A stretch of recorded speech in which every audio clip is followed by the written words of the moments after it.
I generated a thumbnail for this video with AI. Does that make this video AI slop? Not necessarily. The thumbnail is not the problem. The tool is not the problem. If I let AI choose the idea, write the argument, invent the expertise, or skip the proof, and publish because it sounds like it's good enough, then yes, that becomes AI slop. But if I use AI to move faster around a real idea, real experience, real data, and real responsibility, that is different. That is the line I want to talk about today. So how do you make money with AI without becoming the kind of creator people stop trusting? My answer is the same philosophy I am building into High on Content with care, proof, trust, and money. High on Content is my framework for building a creator business that earns trust before it tries to earn clicks. AI can help you with speed, but speed is not the strategy. Judgment is the strategy. Hey, I'm Feisworld and I run Feisworld Media, where I have spent more than 15 years creating videos, writing and interviewing more than 400 creators and entrepreneurs, testing different tools, working with brands, and building an independent media business.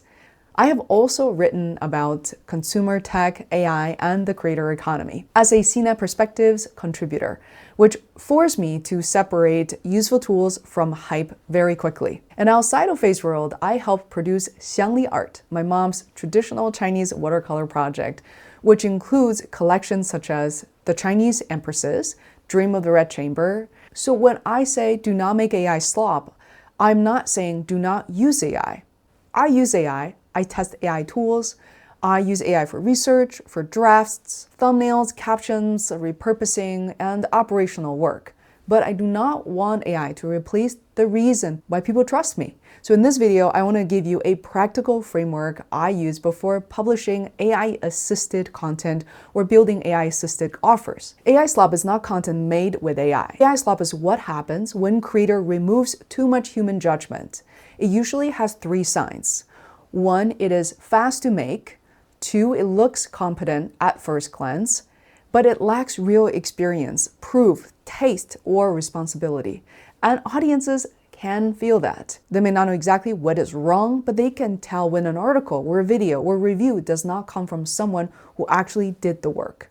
This matters because AI can now give people a decent generic answer to almost anything.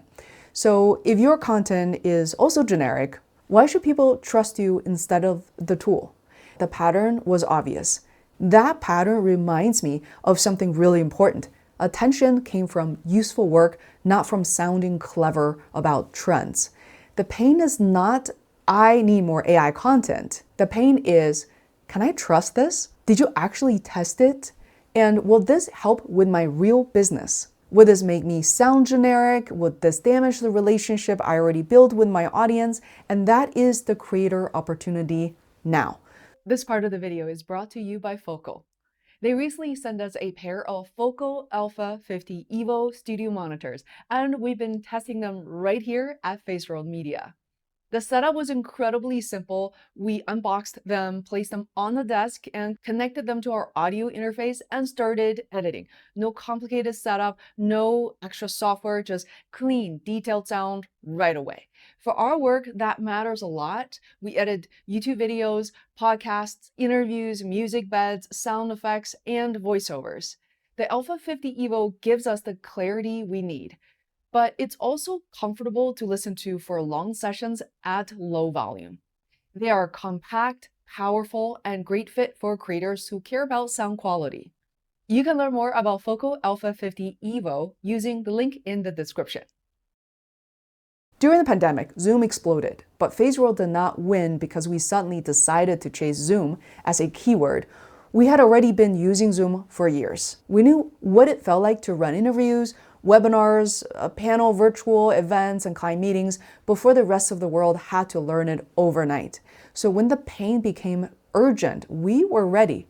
People did not need vague advice like, host better virtual events. Instead, they needed specific help. How do I keep panel on time? How do I help a Zumba teacher stay in business online? And how do I make countdown timers that does not look terrible? How do I run a large Zoom meeting without losing control? And that turned into videos, blog posts, services, and products. From our records, the Zoom countdown timers alone made over $10,000. The Zoom one-on-one consulting, moderation, and support work made over $20,000. And this is not just old nostalgia.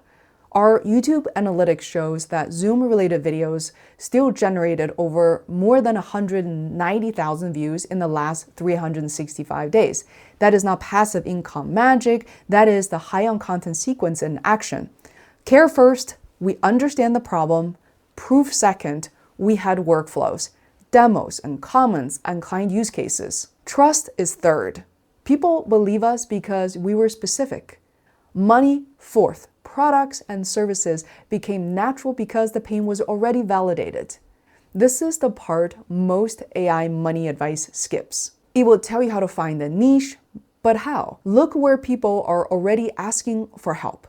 Look at comments, search queries, client questions, support emails, Reddit threads, product reviews, and your own analytics.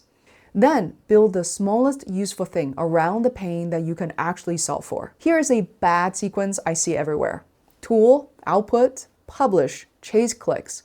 Someone opens an AI tool, asks for 20 article ideas, generates a draft, add links, publishes, and hope the algorithm will reward them. That may work for a moment, but it does not build a creator business I would want. Because there's no lived experience, there's no test. There's no real point of view. So there's no reason to trust this person behind the content.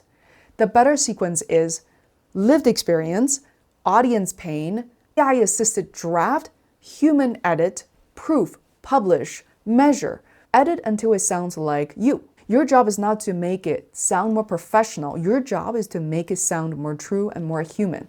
Layer number 5, standard. Ask one hard question. If the answer is no, do not publish it yet. It means the work should carry care. So how does this turn into money?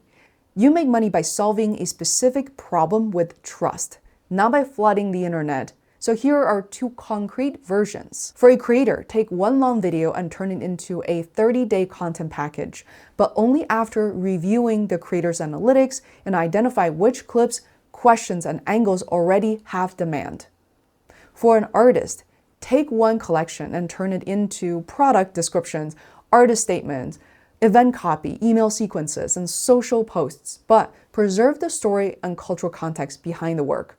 For a consultant, take your best client process and turn it into a paid diagnostic, checklist, lead magnet, and follow-up sequence.